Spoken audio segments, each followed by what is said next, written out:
Welcome back. This is the Premier Mindset by Premier Performance LLC. I'm your host, Trent Mahler, LCSW, and this is episode 12. There's information in our show notes about what our episodes are, information about where, images are, where to find things that I'm putting up for you guys.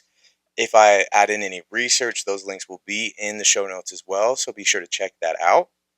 We have videos of the episodes if you want to see things that I'm talking about, the visuals that I put up from time to time, or just want to watch me talk from time to time. You always can.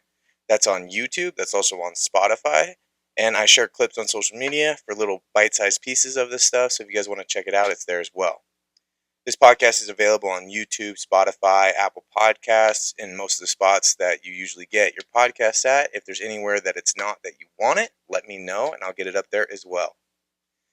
Please leave us a review, like us, follow us, favorite us, subscribe to us. Make sure you get this information as it comes out and just let us know what you think about it. We love the feedback and anything is helpful, so feel free to give us stuff on it.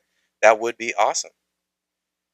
This is not a replacement for therapy or medical treatment. This is purely educational. I really want to put this out there to increase awareness of these things and help you guys understand yourselves and what you need to do to reach the success you're looking for in your life. So try and take these things for what they are and also be willing to get what you need. If there are things you need, there's no shame in that. There's no harm in that. And oftentimes, at least, the things just getting better. So let's go get what we need. I make it a point to give you guys actionable tools to find success in your life. And it's all evidence-based. None of these things are just random things we're trying. I don't want to throw things at the wall and see if something sticks. I'm researching these things and looking into it because I want to give you guys things that work. And I don't want to waste your time. I know life is busy enough and there's not enough time as it is. So when you guys are trying stuff, I want to give you things that's backed by a lot of work, a lot of evidence, a lot of research. So just keep that in mind that these things aren't random. Try them out. There's a reason I'm telling you about them, and hopefully we get something from it. If you do want to reach out for any reason, if you have questions, you want to let me know about something, if you want me to go deeper into things, you want to ask me something, if you want to just stay connected, all of these things are great. You could do it in a lot of different ways. The first way you can reach out to me is through email. My email is tmahler@premierperformancereno.com. My last name spelled Mahler. You can text or call directly at 775-561-0056. I have the Instagram, premier_performance_Reno. We have our TikTok, premier_performance_Reno. We also have the Facebook and the LinkedIn pages, which is both named Premier Performance LLC on both of those. So, subscribe to these things, follow these things, get in contact with this stuff, and you can reach out to me through all of these methods if you'd like to. Just let me know. Today, we're going to cover relationships and communication. These things go kind of hand in hand, so it feels like a good topic to get into. And relationships are a big part of our success because we work with other people no matter what we're doing in some fashion or capacity. And at the same time, relationships in our life have a direct impact in our happiness and how we're feeling and how we're doing. And if we're feeling burnt out and things aren't good, those relationships can really help bring us back up. And if we're not feeling well, we're not going to do the best work either. To start, we're going to get into our brain activity. What our brain activity today is called relationship circles. And what this is really helping us do is really identify where our circle's at, who our people are, where are some people that we could either invest more time and energy into and kind of build that relationship versus places that we want to really keep good and maintain where they're at, and maybe recognize a deficit of if we need to add in some more people or add in some things. So the way that you do this is going to be more visual. It's more of a drawing, kind of sitting down and journaling activity. I'm going to talk it through, but I'm also going to show some things visually. So if you're not seeing it, you're just listening to this through audio, that's totally okay. I'm going to post an image of it later on social media when the episode comes out so that you guys can see it through there as well. So you don't have to watch the video version to understand what I'm talking about. But I'll try and explain it best I can so you don't even actually have to look at it if you don't want to. But that is there if you want to check it out. So with relationship circles, what you're doing is you're kind of drawing where these relationships in our life land. And relationships are kind of any connection with another human being. So if you are watching visually, on the board right here behind me, you see the circles right here in this area. And if you're just listening, what these circles look like is the middle circle is me. I literally have the words me, like M-E. And then you have a circle around that. And then you have a circle around that, just kind of slowly going bigger and bigger and bigger. The next circle is going to be for all the closest people in your life. That's like best friends. That's like a family member that feels like they're just super hyper important in your life, and you couldn't imagine things without them. Just anyone that's at that like closest level that they could be. You just want to put in everybody in that circle. You want to write down all their names, anyone that kind of fills into that gap. You got to be honest with yourself though, and you don't want to put someone there that doesn't quite fit there. We're not going to show all our friends, so don't worry about them being upset or sad that they didn't make it to a certain circle or anything like that. But we want to be honest of where these things lie and where we feel like our relationships is. And if you feel like no one's actually at that closest level, you can leave that circle blank and go to the outer circles and kind of start there too. But if there are people close, that's where we put them. Those are the closest relationships in our life, the strongest ones, the ones we would lean on in the hardest of times. So you want to put that right in that circle outside of me. The next circle outside of that, where you go one step out, would be close family, close friends. So it's not the closest, but it's still people that are very close. So maybe it's not my best friend, but maybe it's a really good friend. Maybe it's not my favorite family member, but it's somebody I really get along with. So it's just a level down from that like closest connection. So fill in all the people on that circle. It could be a bunch of people. It could be just a couple people. It could be no people. It's going to be different for everybody. But fill in what you can there. Put the people there that you can. And then from there, we go out another circle. And that outside circle on that one, that following circle, is going to be more acquaintances. These are more people that we know, we would say hi to, but we don't really have that much else kind of going on there. Like we're not hanging out all the time. We're not doing things constantly. We don't know a whole lot about each other. We're kind of like peripheral friends. Like we know each other. We're connected. There's people there. We'll have a good time if we're together, but we're not like going out of our way to spend time with each other and see each other. So we'll fill that one in too. And once we do this, and I mean, you can keep going with it. You can keep having more and more circles if you really want to separate and kind of have more levels to it. Sometimes keeping it simple is nice because you just know who the closest is, who the middle is, and then who the people are on the outside. Because you can do a couple things with this once you do that. Once you get that built, we can realize who's closest, so we can keep those strong. We can really make sure to spend time with those people, make time out of our day to go see them, all that good stuff. With the close family and the close friends outside of that, not quite the closest people, but one step down, we can build those relationships if there's people we want to try and get to that inner circle. We could maintain those relationships if that just feels like it's a good spot. We don't need to adjust it. We could just leave them there. We can even downgrade some people if it's like, they're cool and all, but I don't want to spend this much time with them. I don't want to kind of build things up like that. And then that outside is the acquaintances. That can be a spot to help us figure out like who we want to create more relationships with. Because there's times that we just feel like we don't have friends or people we can connect with. And it's maybe not that we don't have friends, but maybe we don't have access to them. Like they're busy or, they don't have time when we have time or they're just not around, whatever it is. And we can really upgrade certain people from the acquaintances to either close friends or even closest based on time and energy and effort. So it helps you recognize just where people stand, what you have, and who you could go to if you need to bring more people in around you, because we all need relationships. We are social animals. That's who we are at the core of us. So we got to build these things up and make sure we have what we need, and that's a big part of it. So pay attention to that, explore that a little bit, give it a shot, see where people land, see how many people are there. You might be very surprised by how many people are there. You might be kind of shocked at how many people aren't there. But fill that in and see what you get, see how many people fall into these lines, and that can kind of give you a little bit of a compass of how to continue on with your relationships with a lot of what we're going to talk about today, to hopefully bring in some people closer or just feel like you have a good, strong circle around you supporting you to do what you need to do. So again, I'm going to post the visual of it on social media so you guys will be able to see it. When I post visuals on social media, it's on the post where I post about the actual episode itself. You just slide to the next picture, and it's usually all of the images from the episode itself, if there are visuals to include. And I'll always do that. I always want it in the same spot for you guys so you can always find it. So just keep that in mind. If you haven't seen it from past episodes, that's where they all are too. So feel free to go back and check those out. Well, try it out. Let me know what you think. If you want to share your circles and put them online, that would be awesome. Just make sure to tag us because I want to see it too. I think that would be really cool. So do what you can with it. We'll see where it all goes.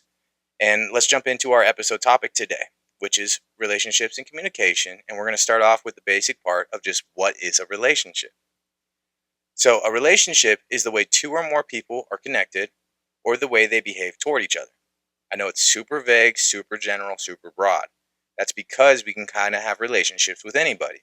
It's just, what does that look like? It could be a coworker, it could be our best friend, it could be a family member, it could be our teacher at school, it could be all of these things. Relationships are just a connection with another human being. With that, there are different things you can do to build up relationships, and relationships are really important in our life. Healthy relationships with our partners, our family members, our friends can improve your life and your well being in a really incredible way. It's really hard going through life alone. And I know there's a lot of times we want to do it because, the ego stands up and tells us we can do it all on our own and we'll be good. Let's just keep doing our thing, all that stuff. But you got to remind ourselves that we are social animals. We don't have superpowers of like being super fast or super strong or we can jump super high. That's not what got us to the top of the food chain. What got us to the top of the food chain is working together. That's our superpower. So we need other people in our life. We are primed and built to do it. We literally have mirror neurons in our brain, which is what you can see with babies. Like when we're smiling or laughing, that they'll do the same thing back. They kind of mirror us because mirroring other people helps create connection. It helps create that relationship. You may even notice this with your friends and family members or relationships that you have in your life, that you start to pick up things that other people are saying. Like you start to take on their way of talking or certain music that they like or certain habits that they have. Like you kind of start blending with each other. And part of that is because our body is primed to build connection, and that commonality builds connection. So it tries to do it. It tries to build these things up. And, having other people there can help support us through things. It can help us enjoy fun moments together. It can help us just feel good about ourselves, getting not necessarily like compliments, but just getting support and getting help. They can give us compliments. They can reflect with us and help us notice our shortcomings or where we need to work on things. They can help us work through things. They can do a lot of stuff. So having those relationships can kind of be like a solid lifeline when things get hard, and it can help in a lot of ways. And there's a lot of studies on this too. Just to touch on two really quick to kind of show the impact of relationships. One study found that partners' happiness are linked to lower stress hormone levels in older couples. Having happy, intimate partners might not only lift our mood, but it is also helps us manage stress, especially as we age, according to new research. When comparing individuals' self-reported emotional states and relationship satisfaction with their levels of cortisol, researchers observed that older couples have lower levels of the stress hormone when their partners feel positive emotions. This effect was even stronger for people who reported higher satisfaction in their relationships. Relationships provide an ideal source of support, especially when those are high quality relationships. It's going to really reduce our release of cortisol, which gets released anytime we're under stress or under threat. So we just don't feel under stress or under threat as much, which is going to feel better and help us in our life. And I know this is specifically connected to like romantic relationships, but this stuff can be powerful in all terms of relationships, not just romantic relationships. In another study, singles differ in personality traits and life satisfaction compared to partnered people. New research finds that lifelong singles have lower life satisfaction scores compared to those in relationships. So even if we're comparing just living your life and being single and doing your thing, which there's nothing wrong with, if that's working for you, that's working for you. Keep doing it. But they've also found that doing that typically, on average, not always, leads to lower life satisfaction scores. So getting those right people in our life and finding someone we want to share life with can really boost us up and feel really good if we get that. So you want to keep that in mind too, that this stuff can go pretty far and it can increase our satisfaction in life. A big part of things is communication. And I'm going to touch on this real quick before we get into a bunch of the other stuff on the whiteboard that I have up here. Don't worry, I'm not ignoring it. We're going to come back to it and I will explain it for everybody on audio. But I want to touch on communication real quick because we're going to talk about that a little bit on the whiteboard too.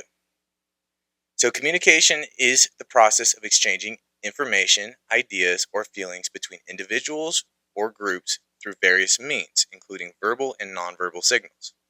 It's the act of sharing information and involves encoding, transmitting, and decoding messages to create meaning. So communication is the lifeblood of relationships. Without communication, relationships die. So we got to keep communicating. We got to keep that going, especially if there's problems, if there are issues, and it's not always easy to do.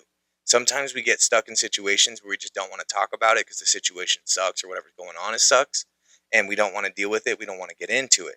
But if we avoid the communication, if we avoid talking it through, it typically gets worse. And that's not going to help anybody. And losing things hurts a whole lot more. Anyone that has dealt with like the hiring process or building things up, like a business or a company, has probably had this understanding before. But losing people and trying to get new people and retrain new people to do good jobs is much, much harder than repairing things with somebody who's already there. So try to figure things out. Try and work through things with the people in your life if there is a problem. Getting rid of everything, while sometimes it's enticing and feels like it's the right move, often actually leads to more problems and more issues. So be careful with it. All right, so let's jump into the whiteboard. We're going to talk about some relationship stuff and what comes with it.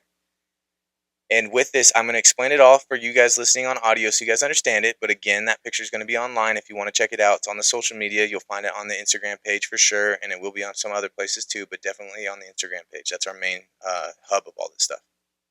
So we all have a bubble. And if you see on the board, there's 3 bubbles. So to explain to people listening, we have one bubble, which is a solid circle around us, just a solid bubble. We have another bubble, which is a dotted line bubble. We also have another bubble that's kind of like a square. Okay, so it's just a little stick figure with these different bubbles around it. Dotted line, a straight circle, and then a square. So those 3 bubbles are the 3 bubbles we get in our life, and we can bounce between all 3 of them. We can get stuck on one, we can bounce between 2. It just kind of depends what's going on. But these bubbles change the way we connect with other people when we build relationships. And this is all relationships. It's coworkers, it's romantic relationships, it's friendships, it's family, it's everything. So if we have the middle bubble, which is what we want, that's that nice solid line. When we connect with people, we have a little bit of an overlap. We both have the solid line around us, and then there's an overlap in the middle where, the bubbles overlap with each other, kind of like a Venn diagram, if anyone remembers that from school. So the reason for that and the reason why we want that is we have the bubble there to focus on our own things, the things important to us, the things that we need, our interests, our hobbies, our passions, the things that are important for us to get. We also have the overlap because we need to do things together. So that could be time spent together, that could be shared activities together, that could be shared interests, whatever it is. Just kind of things that are being shared. If we have a relationship without sharing anything, it's really tough to keep it going. The reason we want this balance of having the bubble for ourselves and also having the bubble overlap is because we got to do our own things, because it's really rare to find somebody you can do everything with, and it's actually kind of a problem if you try to. So you want to do some things for yourself, whether that be spending time with some other friends or doing some hobbies that are interesting to you but not to that other person, those kind of things. And that can set us up where it's like, maybe I really want to go bowling, so I can go bowling, and my friend really wants to go hiking, so they can go hiking. And then we can get together after and have that overlap in the middle where maybe we go see a movie and get dinner afterwards. So we get to enjoy time together, have that connection and build that relationship, but we still get to do our own things.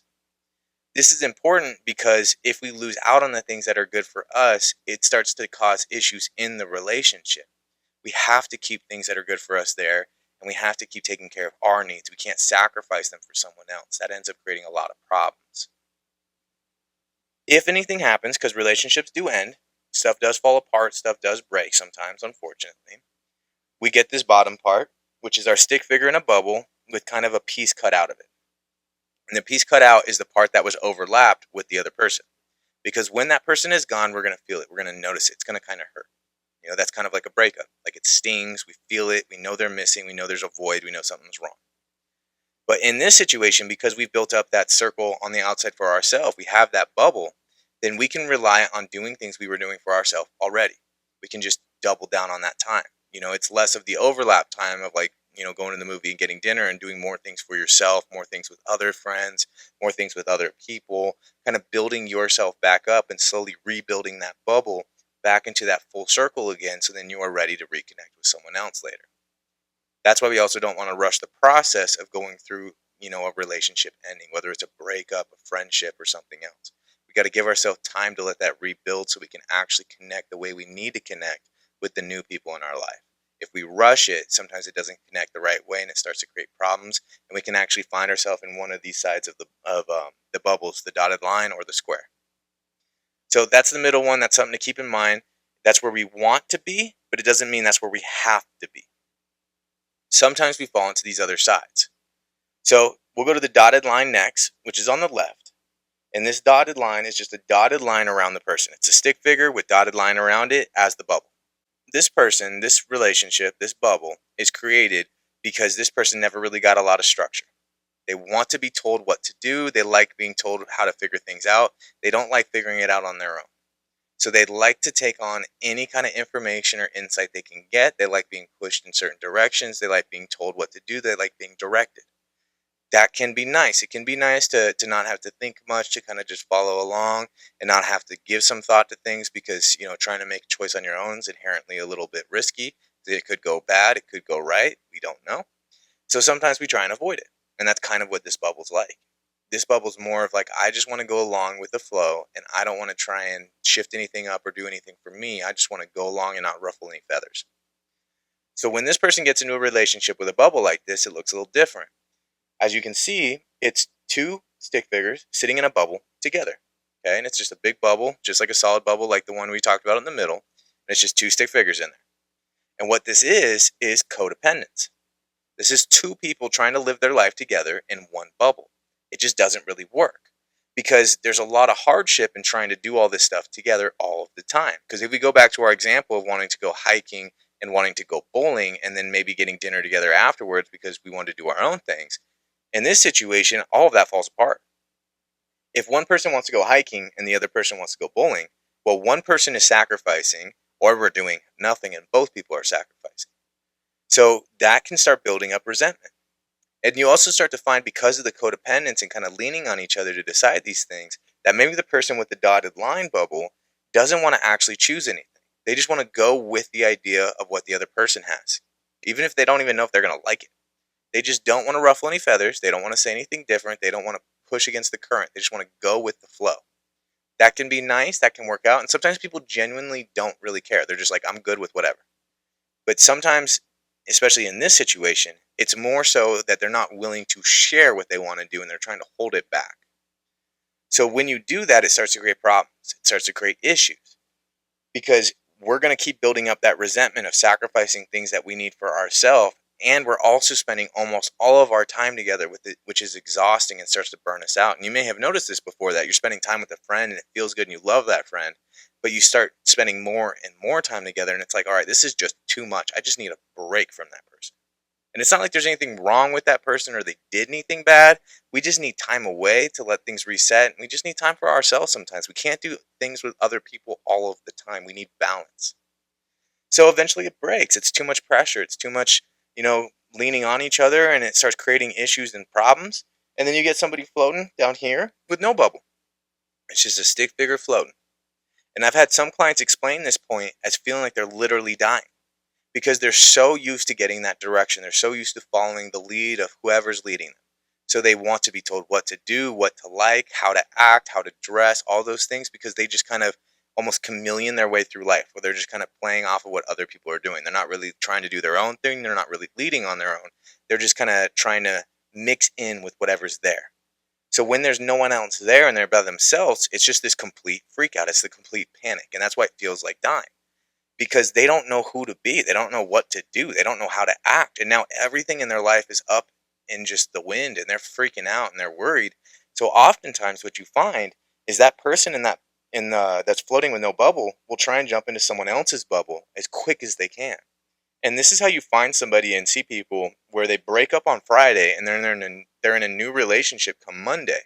It's because they're looking for someone else's bubble to jump into, and they don't want to try and rebuild their bubble or build something up because it's scary and they don't know how.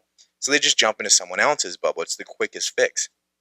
It just doesn't actually fix anything. It goes through the same cycle. They start to really mesh with who that person is.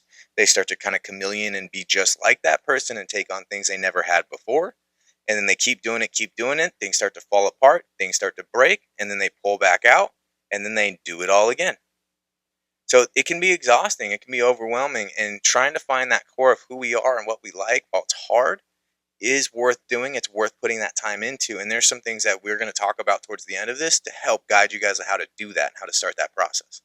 But that's another side of this, is that we can get really caught up just trying to latch on to people and get things from them and keep things going through that instead of actually figuring out what we need and what's going on for us. So, moving to the last bubble, the last option we have, which is that square. So that bubble is just a stick figure sitting with a square around them. In that situation, this is a person that's been hurt before, and they said, I'm never going to get hurt again. So what they did is they built a big castle around themselves and said, I'm not going to let anyone in. No one's going to get close to me. No one's going to touch me. No one's going to hurt me. I'm going to keep me safe because the world's a dangerous place and I don't know what other people are going to do. It's great in theory. It makes sense, but it doesn't always work out how we want it to. The issue with this is we are social animals. We're going to connect with other people and we need other people at some point. So this person, even in this square, even in this castle, is going to try and connect with somebody at some point. It may take a long time. It may not happen that often. It may be very rare. And when they do try and do it, it might be very light. But they're going to try and do it at some point. When they try to do it, it kind of looks like this. Which for those of you that can't see, this is the person in the stick figure in the square with a person next to them that's in a nice solid bubble, a nice circular bubble like we want in the middle, and there's no overlap. There's this gap in the middle. The reason for that is the person in the square doesn't want to really let the person in. They don't really want to let that person into their castle to see who they are and all their possible flaws or issues or what they're worried about other people seeing or what they're worried about other people judging them on. So they try and keep everyone out and kind of everyone at that arm's length. And some of you may have done this yourself. Some of you may have noticed this or felt this before. This is the kind of situation where it's like you have somebody in your life, but you don't really know much about them. They're just always there, but you don't really have any depth to who they are or what they like or what they're interested in or what they're doing. They're just kind of there because they don't really want to let anyone in. They don't want to let anyone see anything. They're kind of keeping everything hidden. It's really hard to build a connection or a relationship with people if we don't have overlap. And that's what happens in these situations. You have no overlap, so eventually, one or both sides starts burning out and they can't continue because they're just overwhelmed not getting this connection, not figuring things out together. It starts to fall apart. It starts to cause issues. It starts to break. And, that person leaves, or maybe the person in the castle backs off and kind of hides into their castle a little bit more. And typically it leads to what happens here at the end, which is the stick figure in the bubble in the square builds a bigger square. It doubles down. It says, this is exactly why I don't let people in. This is exactly why I have a castle. People are just going to hurt me and leave. There's no reason to let anyone in, so let's build a bigger one. Let's build a stronger one. And this time, we're not going to let them in. We're not going to let them hurt us at all. Little do they know, the reason they're getting hurt in the first place is because of that castle, and it kind of keeps creating this pain over and over again. These are cycles we get stuck into sometimes, and I know it makes sense, and I understand trying to protect yourself from pain. I know pain sucks, but if we don't let ourselves be open to the possibility of pain, we often go through more pain in our life anyways. Sometimes we just got to give ourselves the opportunity to get things better, and I know it's risky. I know it's scary. But we got to be willing to be aware of how we're handling things and how we're building connections and relationships and how isolating it can make us. So those are the three bubbles that we can have. And like I said, we can get stuck in all three. We can bounce between two. It's very common to go through all three of these at some point in our life. It's not bad. We just want to keep trying to get ourselves back to that middle solid bubble where we can have some time for ourselves and also have time for others. We want to have that overlap. We want to have that balance. We don't want to do too much things together. We don't want to do nothing together. We want to find the right balance right in between. With all this, no matter where you are, if you are that floating figure with nothing around you because you were in a codependent relationship, it didn't work out, whether you just, had a relationship ended and you were in that middle bubble and things were going well, whether you're in that castle, any of the spots, wherever you are, the way back to that middle bubble to reconnect in a nice healthy way, in a nice effective way, is the same, which is through our sense of self. The sense of self are 4 categories that we can think about to kind of start building that bubble for us. There's more things we can go into, but these are great starting spots to go with to begin. The first part is interests. What are we interested in? That's important because if we don't know our interests, it's really hard to figure out what we want to do and what we don't want to do. So exploring those a little bit, figuring out what you like, what's important to you, what you enjoy in your life, what you don't, what you hate, what you can't stand. Understanding those things about yourself is going to help you be able to say yes and no to things. That's going to help us not fall into this cycle over here with the codependence of just giving in to whatever that other person wants to do, because now we actually know on our side what we like to do and what we want to do, and we can pursue those things. That can also help us get out of that castle where we can share some things and create a little bit of connection, because now we know what we like and what we enjoy, and we can bond with other people over that. The next step is values. Those are all things that are important to us. So it could be qualities, it could be traits, it could be situations, it could be morals, it could be a lot of stuff. The values piece is really about making sure that the people you live your life with are somewhat aligned in those things. It doesn't have to be perfect, it doesn't have to be the same. They just have to at least be able to work together. The reason for that is if you have values that clash with other people in your life, it's going to start making things really hard. If you really value helping other people out and doing things for others to benefit, but you have a friend that really likes taking advantage of people and getting the most out of situations, it's going to probably drive you crazy pretty often. So again, those values clash with each other. That's going to cause issues. If they're somewhat aligned but not perfect, it's still going to be okay. But if they're just complete opposites, it's going to cause issues. And this is, for other things as well. It's not even just like a single connection. It's also for like big connections, like a job or like a workplace. If you have a company you're working for that does not have the same values as you have, it's going to cause issues. If your values is loyalty and respect, and your company's values is, say, again, taking advantage of people or throwing people under the bus to get what they need, that's going to drive you crazy. It's going to make it really hard to work there. It's going to make it really hard to work along with the people there. So we, again, got to be aware of what are our values, what is important to us, because if we don't understand that, it's going to be really hard to build these things up in our life. Moving on from those two is boundaries. And we can find boundaries by paying attention to our interests and our values. If you have things you don't like, we want to have a boundary around that. Maybe it's a certain thing we don't want to do. Maybe you hate hiking and you never want to go hiking. Well, we can have a boundary with that and say, well, if someone wants to go hiking, they can go hiking, but I'm not going to join. I'm going to say I'm good. That could be a boundary. The boundary could be, don't talk to me that way. Don't treat me that way. Boundaries are a lot of self-love. We teach people how to treat us. If, you have somebody screaming and yelling at you and you don't say anything about it, what you are teaching that person is that it's totally fine and you actually might like it and it might be helpful getting their message across. If in the same situation, someone's screaming and yelling at you and you say, hey, please stop, I'm not going to listen to you if you do this, you're teaching them that if they keep doing this, it's not going to help them get what they want. So that's how we kind of teach people how to treat us, is we teach them through our boundaries. Holding the boundaries is hard. Sometimes we're worried about, backlash. Sometimes we're worried about what people are going to say. And I will say, holding boundaries with people that are already in our life is specifically hard because they're not used to them. So if we're going to do that, if we're going to start holding boundaries with people we haven't before, we have to give them time to adjust. And we have to accept that we're going to need some patience on our side, because setting boundaries from day one is a whole lot easier than setting it up on day 3000. So let's make sure to set those boundaries as quick as we can. And if you're not sure what your boundaries are, be aware of when you get mad. Anger is a great sign that there's a boundary being crossed. And just pay attention to what's happening. Maybe it's a certain thing that somebody said, maybe it's a certain thing that happened, but helping yourself understand what's going on and what's happening is going to help you hold those boundaries and make sure that you get what you need and you get taken care of in all this too. So let's be aware of what you like, what you don't like, what you are okay with and what you're not okay with. And in time, we can figure out how to hold those or how to set those, or just, what we might need to do differently next time to make sure people respect it the way we need them to. You take all of those together and you can help yourself find the last step, which is significance. Significance is that big old question of why are we here? And there's a lot of different ways to find the answer to it. Some people like to find the answer to it in religion. You can totally do that if you want, being like a good Catholic or good Christian, any of those things. But significance is really just that question of, what's the goal here? What am I trying to get done? And it can change at any point, and you get to answer it however you want. Maybe your significance is, I want to try as many different foods as possible.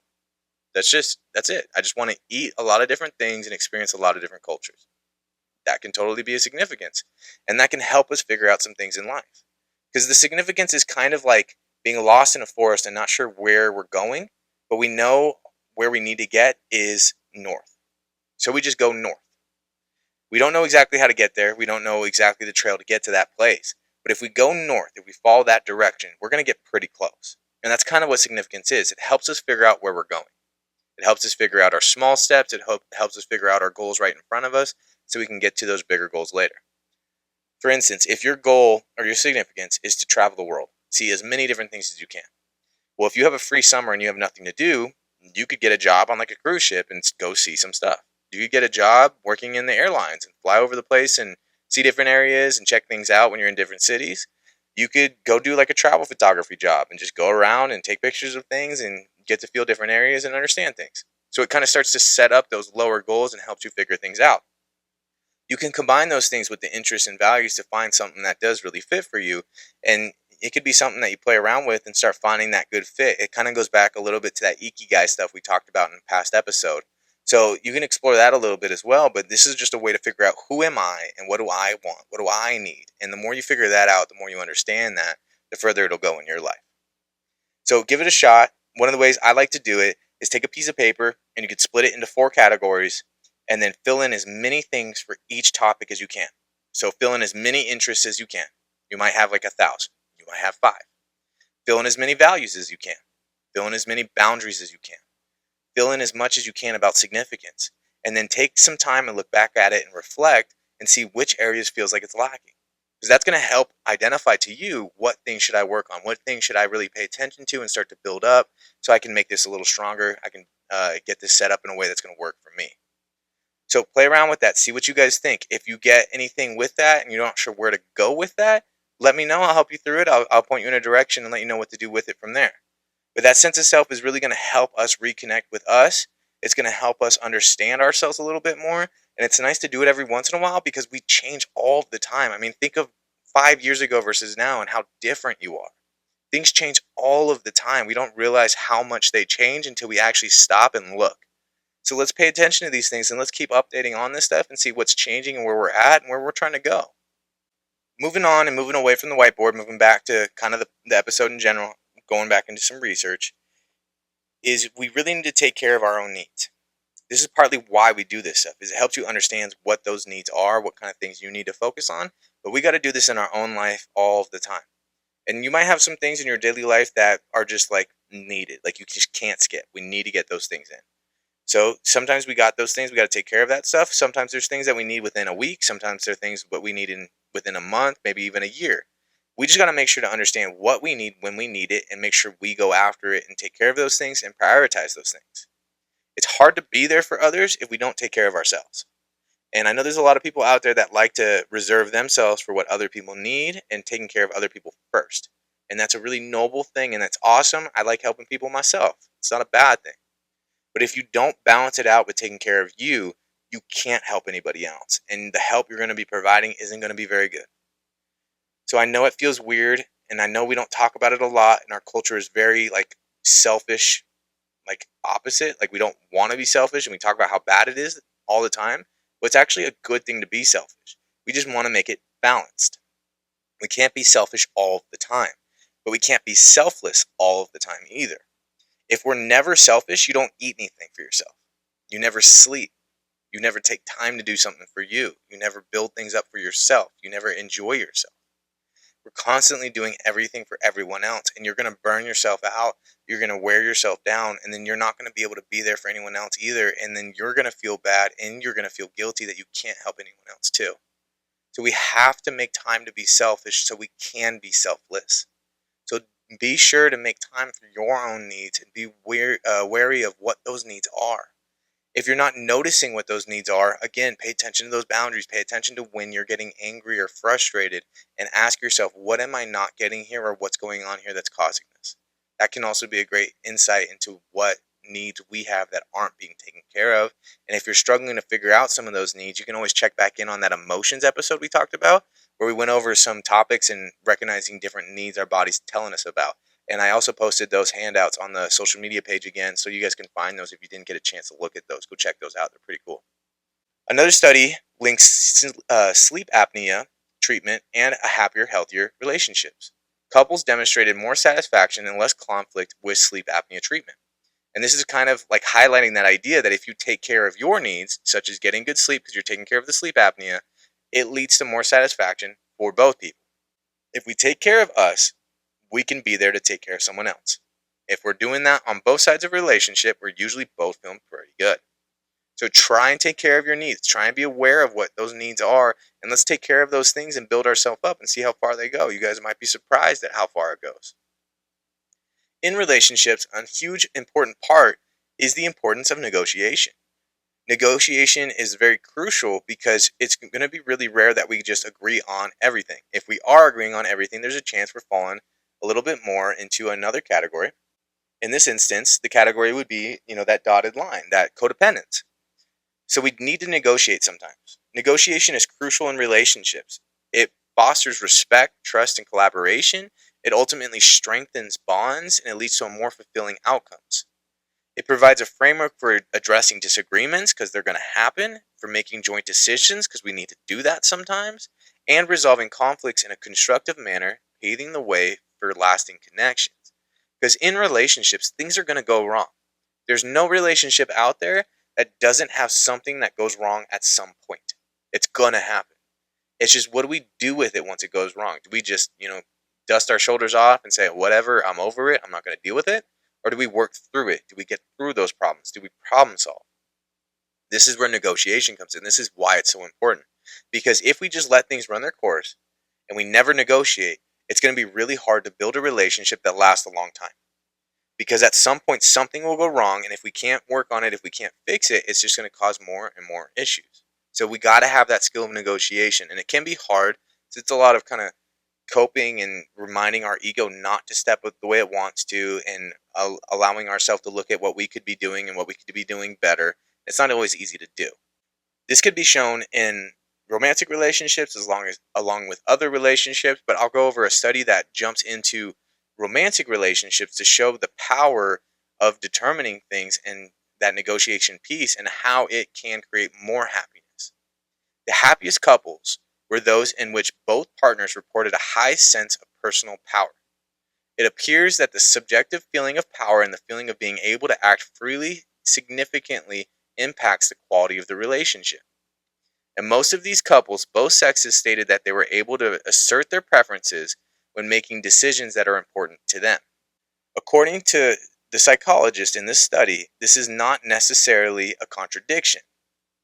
He said, maybe this feeling extends to different aspects of the relationship, whereas the woman might want to decide on where to go on vacation, and the husband chooses where to go for dinner. One thing to keep in mind is that our sample included rather happy couples, which favors effective negotiation. In other partnerships, there is definitely potential for conflict in this respect. However, it appears that both parties need to be able to make decisions about aspects that are important to them in order to be satisfied in the relationship.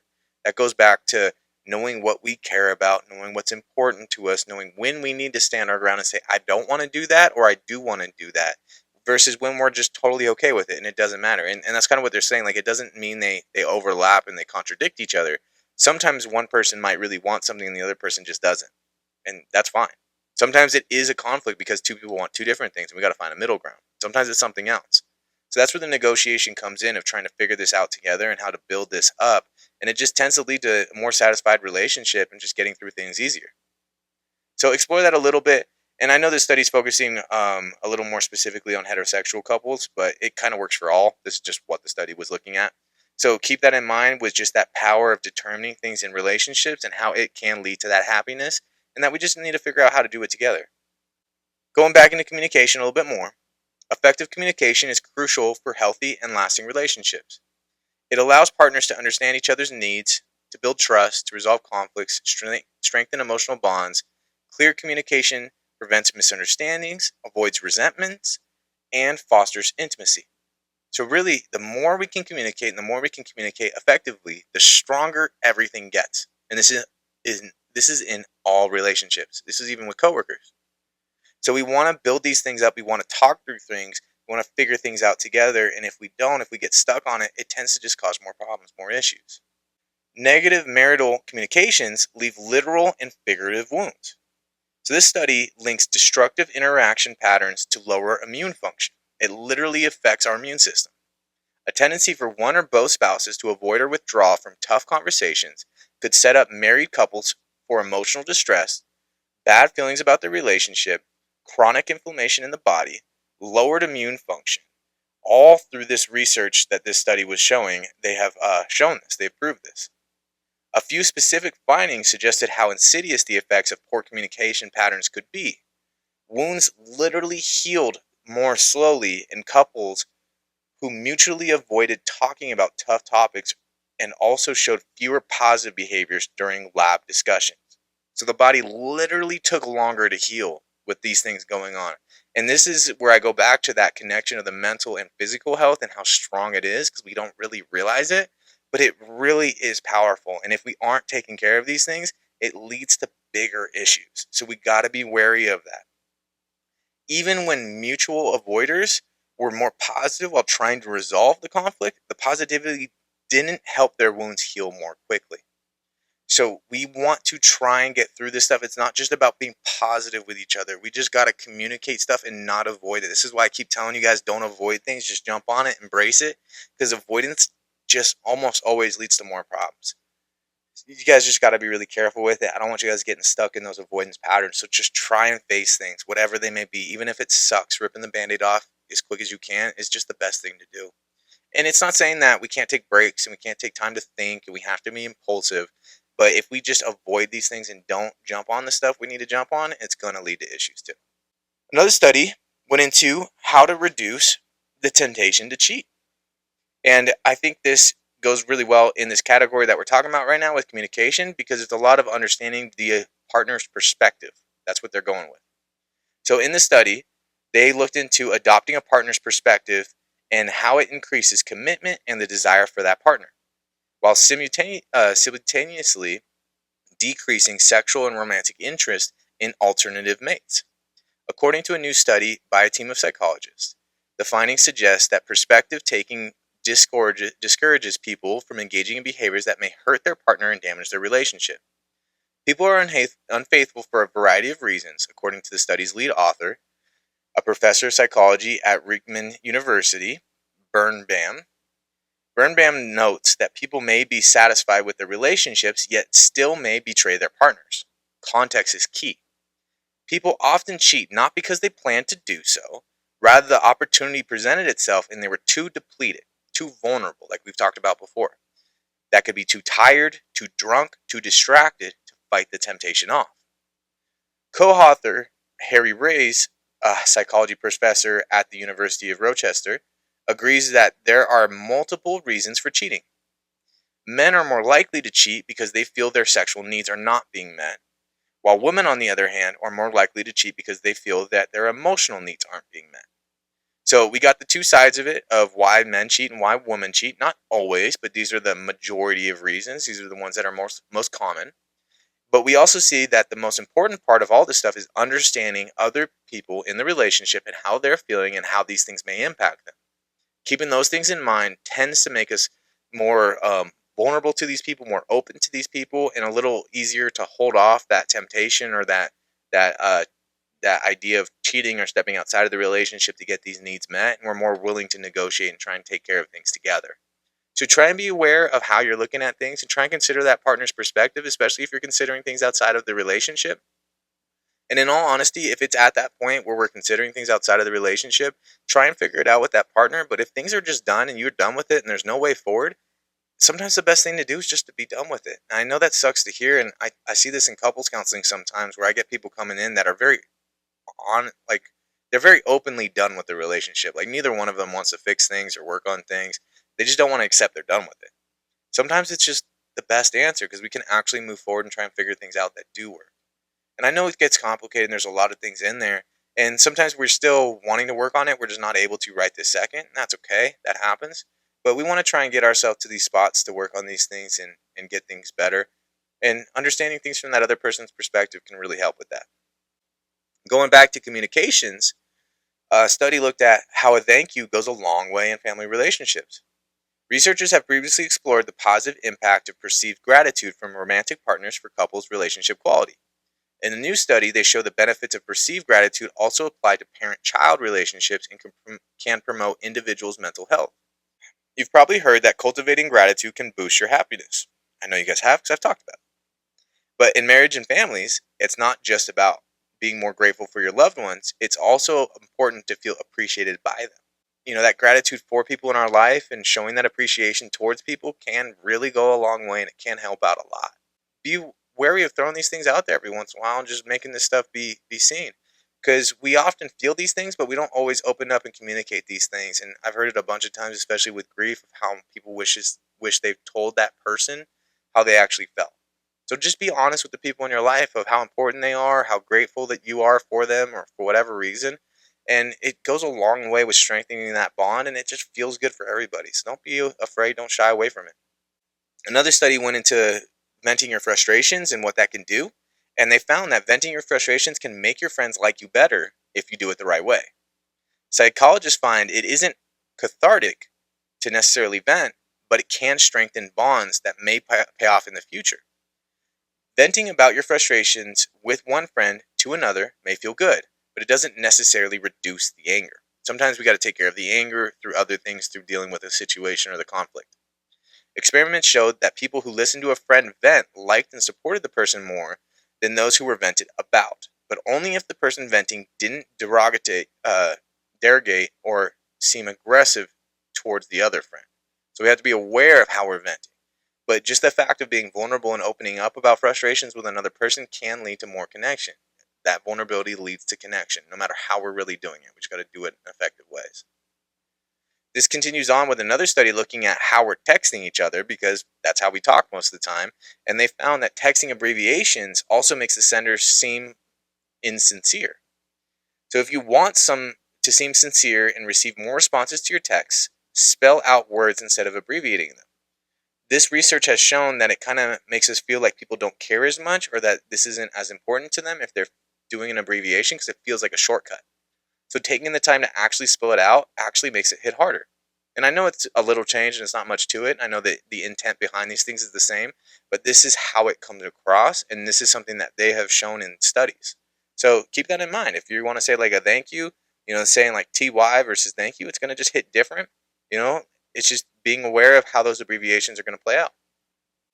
Getting back into the couples a little bit more and communication, a study found that the truth may hurt, but for couples, it's worth it. It kind of goes into this idea of I love you, you're perfect, now change. A new study of more than 200 couples finds that being honest when expressing a desire for change leads to greater personal and relationship well-being for both partners. Such as a situation like, honey, do you think I look good in this outfit? That's hands down a loaded question. One that begs an even deeper question. Is honesty always the best policy in a relationship? While a truthful answer may offend and lead to a quarrel, a dishonest one may create trust issues down the road. Does telling the truth strengthen romantic relationships, or does it backfire? Essentially, the effort to be truthful matters more than the flawless accuracy in its perception. These results collectively suggest that being honest and seeing honesty in a partner can benefit relationships, even when the truth may hurt. One caveat is these findings are based on samples of couples in relatively good relationships. Future research may look into the same patterns hold true for distressed couples where there's issues and problems happening. And it's kind of just saying like, while it may not be pretty, it may not be easy, if you're trying your best to be honest, and we got to try and do it in a little bit of a gentle way, it typically leads to things going better. It could lead to some problems, it could lead to issues, but if we let issues build up and we have that trust issue that pops up where it's like, I don't know if I can trust what you're saying because I think you're trying to tell me what I think I want to hear instead of what I want, which is the truth. That can lead to issues that are harder to deal with. So as hard as it might be, and sometimes it's about picking battles, it's just trying to be truthful, even if it might hurt a little bit. And the thing is, going through a little bit of difficulties with each other, they're going to happen. We can't avoid them. And we actually get stronger and bond more going through these things and getting to the other side of it together anyways. Another thing that comes up is personalized gifts create lasting emotional connections and enhance self-esteem. A study found that emotional benefits of both giving and receiving personal gifts can be really powerful. Research shows that personalization can transform a gift from a mere object into a more meaningful experience that raises the recipient's self-esteem and makes them feel more cherished. The results showed that when choosing a gift this festive season, personalization can be a game changer. It's not just about selecting a customizable option, it's you also need to communicate that effort towards your recipient. The whole idea is showing them that I thought of you and I tried to pick something that fits you specifically. Because it's easy just to pick something off a shelf and just give it to someone and say, here, take this. So if it feels like you put in that effort and you're really thinking about them as a person and what is going to really do it for them, that's going to make them feel more cherished. It's going to feel better. It's going to build up their self-esteem. And the same thing vice versa if they're doing it for you. It's just going to feel really great. So zooming out a little bit and being aware of our past and how it impacts our relationships and what's going on with these things, let's look at the past, especially like childhood, and how this can start to cause some issues. Our ability to form relationships and how they function can be directly associated with attachment that we go through in childhood. That's our first chance of building relationships with our parents, with our siblings, with the people we're doing things in our life with teachers, all that. And based on how that goes, can kind of set up a pattern of how we're building connections in the future with romantic partners, with friendships, and all these kind of things too. So be aware of how these things happened in your past. And if you feel like there's things that haven't been dealt with, or there's things that you haven't looked at and you want to look at, or you don't understand why you do certain things, that answer might be in your past and the attachments that you've created before. Because we tend to find ways of attaching with people and continue to do those things and keep going with them. Like we keep those patterns moving.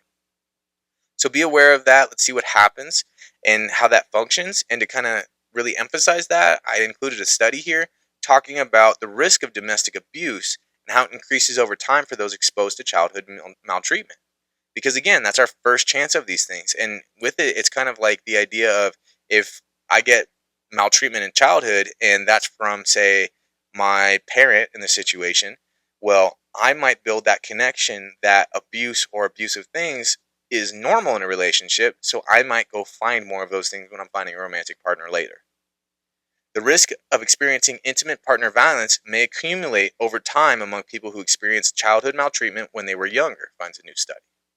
In the study, the researchers found that participants who reported childhood maltreatment such as emotional, physical, or sexual abuse and emotional or physical neglect were 3 times more likely to experience intimate partner violence at the age of 21 compared to their peers.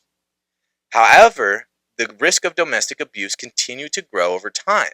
And by the time participants reached the age of 26, they were 4 times more likely to have encountered intimate partner violence if they had experienced childhood maltreatment earlier in life compared to peers at the same age. Our findings are in line with past research, which generally reports a 3 to 6 times higher risk for intimate partner violence victimization among those with a history of childhood maltreatment. So if you've had a really rough childhood, if you had things go wrong in your childhood, that's not bad. That doesn't mean anything's broken. It doesn't mean anything's wrong. It doesn't mean you're set up for failure. All it means is we got to be aware of what patterns and associations that might be creating for you, because you might be unknowingly living out those patterns and continuing them on. And it's not that it's bad or what you went through, is really like damaging you. It's just that we got to make sure to stop the patterns and not continue them. A big thing I see a lot with couples and situations when there is problems, like conflicts, whether that's with friends or coworkers or any of these other things, is we tend to not stay focused at the issue at hand, and we start to snowball into a lot of other things. I see this a lot in the couple sessions I run. We'll start talking about one topic and how it went wherever it went, and all of a sudden we're talking about 5 other things at the same time, and we're not going to fix them all. Like once we start bringing in all of these things, once we're talking about 20 different things, well, now we lost it. It's over. We're not going to fix anything. We're just going to get mad at each other, and that's going to be the end of it. Because even if we get close to a solution with one of them, we're going to switch right over to the other thing. We're going to fight about that thing. So if we're going to talk through things, if we're negotiating, if we're communicating, if we're working through something, we got to do it one thing at a time. And there could be multiple things to work through. Just write it down, put it to the side, say we're going to come back to that later. We can't get through all of it all at once. We have to do one thing at once. If we keep jumping to everything else and we keep cycling through stuff, you're just going to get lost in it. We have to pull out of it. We got to focus on one thing at a time. We also have to be willing to move forward after fight. We have to heal together. It's really tough sometimes to go through a fight and come back together because sometimes the egos come up and they want to say, I'm right, screw this, I'm going to do my own thing, I don't need them, all that kind of stuff. It's just trying to protect itself. It makes sense, I get it, I understand it, but it doesn't really help in the long run. We can't hold grudges and we can't keep score. We have to work through things best we can, and we got to look at it as a team trying to move forward and not trying to hold on to conflict or not trying to win something. Because once we get into holding grudges or keeping score, like we just start doing things to each other and we just keep picking fights and things just keep happening.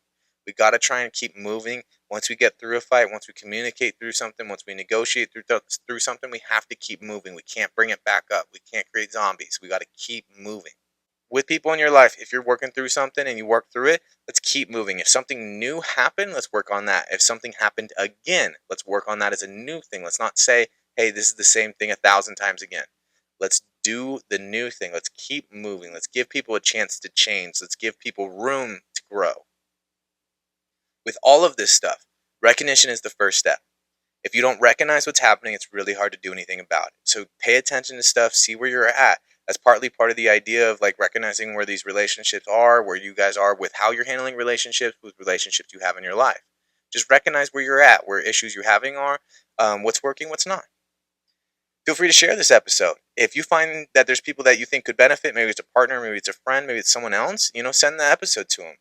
A lot of people could benefit from this stuff. It's very general for that reason. I really want to just increase the education and awareness for people and help them understand things. And if there's something helpful in here that you like, please leave us a review or even just send me feedback directly. I think that'd be awesome. Even if there's things you want me to work on or do differently, I'm all ears. I just want to hear what you guys have to say. I make it a point to give you guys actionable tools to find success in your life, so let me know if it's helping. I love staying connected with you guys, and I want to know what's going on. I want to know if it's working. I want to know if things are getting better. Because if it is, great. And if it's not, then let me adjust some things and make it more helpful for you guys. So just let me know and keep me in the loop. That would be awesome. You can keep me in the loop in a lot of ways. You can reach out to me through my email at teammailer@premierperformancereno.com. My last name spelled Mahler. You can text or call me directly at 775-561-0056. You can reach out to me on Instagram at premier_performance_Reno. And you can also reach us on TikTok, the same thing, premier_performance_Reno. And we got the Facebook and the LinkedIn page, which is the same, Premier Performance LLC. So check us out, subscribe to us, follow us, get locked in so you guys get the content as it comes out, and make sure that you know the things are happening as they're happening. I want to keep you guys in the loop, but the only way to do that is if you guys are looped in. So get involved in these things, get connected on these things. And next week we're going to keep going with all this stuff and just really focus on trying to make life better. I know that's very general and very broad, but there's this skill that we're going to focus on called ABC, and using that to kind of build some things up and other things we can do to kind of help increase our happiness, which is living our life a little bit and having things feel better. So try all this stuff out, recognize these things in your relationship, see what works, see what doesn't. Let me know where things are at. Keep us in the loop. Do the best you can. Keep building that premier mindset, helping yourself reach that peak performance in your life to find the success you're looking for. And if there's anything else I can do for you guys, just let me know. Otherwise, I hope you have a great week. I hope you be the best you can be, and I'll see you soon.